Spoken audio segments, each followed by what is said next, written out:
여러분이 무슨 일을 하고 있느냐 아무 상관없어요. 여기 스텝을 하든 지도자가 되든 신학교 총장이 되든 전 세계 기독교 유명 작가가 되든 아무런 상관없이 그 자격으로는 못 가요. 구원의 말씀. 난 예배당에 앉아있는 사람들이 다 이런 하나님의 임재를 경험하고 이 감격 속에 다 그 고백하는 줄 알았어요. 전능하신 하나님을 아버지라고 그러고 하늘에 계신 우리 아버지요 이렇게 말하니까, 그리고 천국이 소망이 되니까 이 땅에 나그네인 줄 알고 이 구질구질한 이런 것들에 정신 팔지 아니하고 오직 주님 사랑하고 영혼을 사모하며 그렇게 다 걸어가는 사람이 목사님이고 전도사님이고 장로님이고 권사님이고 집사님이고, 그리고 이 젊은 날에 청년들인 줄 알았죠.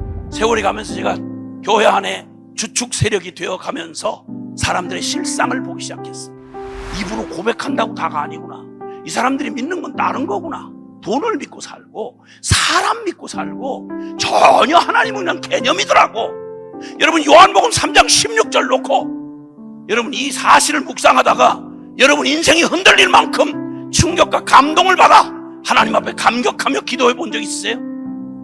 혹시 여기 모태신앙들 중에 죽음이 너무도 분명한 사실인 것처럼 얼마 안 있다가 닥칠 그 뒤에 영원한 운명을 천국에서 보낼 건지 지옥에 보낼 건지 이거 고민이 돼서 대학 입시를 위해서는 고3병을 온 가족과 함께 앓으면서도 대입하는데 과목이가 안 올라가면 무슨 특별한 과외를 해서라도 돈을 얼마나 내라 바치고라도 여러분 그거 가려고 무슨 짓을 했고 그 실제였잖아요. 밤을 고민해서 밤잠을 못 자고 어떤 때는 단식도 해보고 이사도 가가면서 대입을 위해서는 이렇게 실제로 장로 아버지, 권사 엄마, 아들, 딸 자식들 고3병을 같이 알아가면서 이렇게 실제적으로 반응했잖아요. 근데 언제 여러분 신앙 극골 해가지고 천당에서 여러분이 만날 수 있다는 확신은 무슨 근거로 갖고 계세요?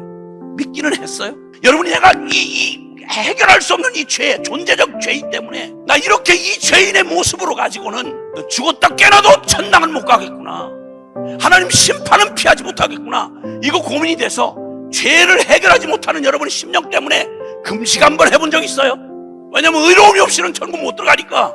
로마서 1장 17절에 복음에는 하나님의 의가 나타나서 믿음으로 믿음에 이르게 하나니 기록된 바 오직 의인은 믿음으로 말미암아 살리라. 그 믿음이 무슨 믿음인지 한번 고민해 보셨어요?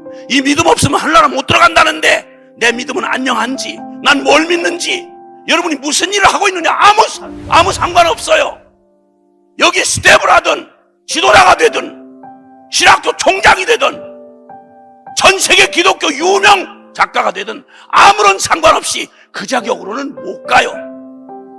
오직 믿음이어야 되는데 그 믿음은 무엇을 믿어야 하며 그 믿음을 믿어줬다면 내 삶은 어떤 변화를 가져와야 되는지 성경은 절대 애매모호하게 말한 적이 없어요. 혈통이나 육정이나 사람의 뜻으로 절대 하늘나라에 들어갈 수 없다고 성경 요한복음 1장 13절이 말했어요. 여러분 언제 여러분 자신의 이 절망적인 실체를 영적인 감각을 가지고 내가 어떻게 소망 없는 죄인이며 왜 꼭 내가 의로운 일을 해서 천당 간다면 말이 되지만 어떻게 나는 안 되는데 예수님이 내 죄 때문에 대신 죽었다, 무슨 죄를 어떻게 처리했다는지 이건 알고 계셨어요? 그걸 모르면서 무슨 예수를 믿어요? 그러니까 어줍지 않은 짓을 하는 거예요. 지가 원하는 예수를 만들어서 정치가 예수, 해방자 예수, 자선사업가 예수, 문화예술가 예수, 이런 말도 안 되는 이 기가 막힌 얘기를 마태복음 16장 16절 이하에 제자 중에 베드로에게 물었어요. 너희는 나를 누구라고 하느냐고. 주는 예수님은 그리스도시요, 그리스도란 완전한 구원자란 말이에요. 살아계신 하나님의 아들이십니다. 이 고백의 터 위에 내가 이 교회를 세우리라 주님이 말씀하셨어요. 그럼 도대체 여러분이 믿는 예수는 진짜 나를 진짜 구원해준 예수인지 언제 만나셨냐고. 이 고민을 대학 입시만큼이나 제대로 해봤냐고. 제가 한번 여러 해 전 수도권에 있는 대학생 연합집회에 최소한 한 1,500명 모였어요. 물었죠. 수도권 대학 들어오려면 자다가 깬 채로 한번 시험 쳐볼까? 이래서 들어온 놈 없을 거다. 너희에게 대학 입시라는 주제는 너무나 생생한 실제라서 너희 부모, 형제, 너 안즈나 성악, 잔학계나 너에게 실제였다. 이걸 위해 대가를 지불했고 그래서 그게 대학 입시라는 현실을 믿는 믿음이 네 삶으로 드러났다. 그럼 천당 입당은 가능하냐? 그 모습 그 꼴 가지고 천당 입당은 가능하겠냐? 가능하지 않으면 내신 선정 안 오르면 무슨 분석을 해서라도 그거 과외복과 공부해서라도 해결했잖냐? 넌 그 죄 문제 해결하기 위해서 뭘 해봤어?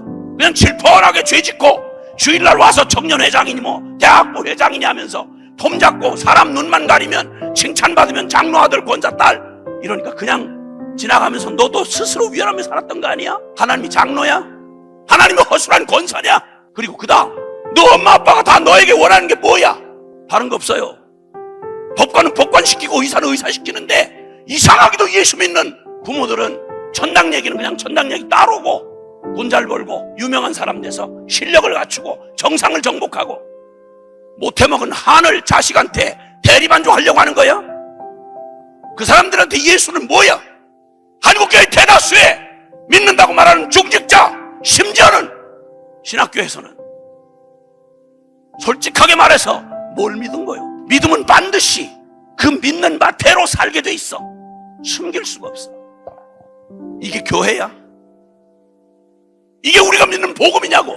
여러분, 예수님 앞에 여러분과 저의 태도는 어땠습니까? 이런 예수를 한번 영적 감각으로 나는 한 번도 나와 함께하는 하나님을 감각하지 못한 채 하나님 없는 자처럼 비참하게 살다가 끝났을 내 인생에 주님이 그냥 두지 아니하시고 여러분의 이 소원으로 복음을 사모하고 나오게 하시고 듣는 영혼 안에 지금 여러분 양심 안에 여러 가지 반응이 있을 줄 압니다. 그러나 분명히 여러분이 외면만 하지 않는다면 익숙히 들었던 육적인 감각 말고 겸손한 마음으로 내 이 비참한 죄된 실상, 이 음탕하기 짝이 없는 이 겉만 사람 인두급을 쓰고 앉았지 개돼지보다 훨씬 나을 게 없는 여러분 비참한 여러분 죄인의 실상을 직면하고 이대로는 안 되는데 나 변해야 되겠는데 하나님 만나고 싶은데 진리 따라 살고 싶은데 여러분 이런 소원을 여러분 영혼 안에 희미하게 일어난다고 하면 기억하십시오. 하나님의 임재를 주님께서 여러분의 영적 감각을 통해서 무뎌졌던 문둥병 걸렸던 여러분 영적인 감각을 살리셔서 이 자극이 조금이라도 느껴지면 양심이 움직이면 여러분의 영혼이 약간 흔들리면 도전을 바꿔들랑 멈추지 마시고 그 하나님을 환영하며 그 하나님 앞에 매달리십시오. 주님 내 영혼을 살려주세요. 내가 영적인 감각을 살려주셔서 주님의 그 복음의 음성을 듣게 해주십시오. 그리고 십자가의 복음 앞에 전면으로 나 위해서 온 생명을 다 바치신 예수 그리스도의 십자가에 나도 목숨 걸고 한번 뛰어들겠습니다. 주님 내 믿음을 도와주소서. 여러분 늘 육적 감각에 반응하던 손 아니었습니까? 계속 육적 반응만 하다가 가시겠습니까? 하나님이 주시는 기회는 날마다 있지 않습니다. 보라 지금이 은혜 받을 만한데요. 보라 지금이 구원의 날이라. 예, 어쩌면 이 밤에 어쩌면 여러분 중에 마지막 순간의 기회일지 모릅니다. 그 주님 앞에 겸손하게 하나님 내 꼴 제가 잘 알아요. 뭐 다 해봤자 죄인놈 아닙니까? 살려주세요. 이대로 밥축 내다가 흉내 내다가 죽는 비참한 인생으로 절대 농락당하고 죽고 싶지 않습니다. 하나님 기왕 하나님 거면 하나님 거답게 나를 변화시켜 주시고 나를 살려 주옵소서. 그리고 내게 구원의 비밀을 주시고 이 복음을 나한테 실제가 되게 해 주시옵소서.